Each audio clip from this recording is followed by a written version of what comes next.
I've had a little bit of a revelation from working yesterday, setting up a jig for George's base neck pocket. So I took these pieces yesterday. I traced out the heel of the neck on this plywood, glued one down, and set the neck in here, and then super glued the other one down to this side. So that's basic.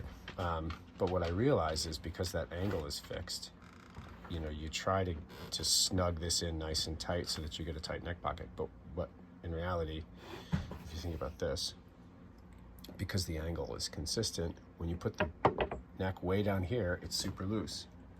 But as you slide it up, you will get a perfect fit. And the last piece is,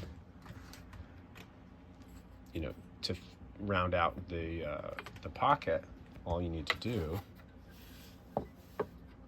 is take a small piece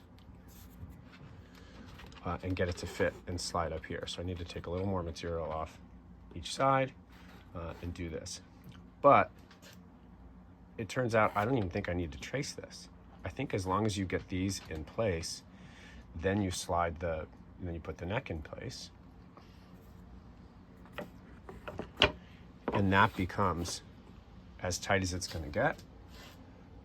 There's the heel, and you just fit this piece to go in, and then what you have, that's not there yet, but then you remove the neck, and there's your routing template. So I think that's pretty useful. I was worried about, okay, where does it start, where does it end, when you actually don't really need to worry about that at all.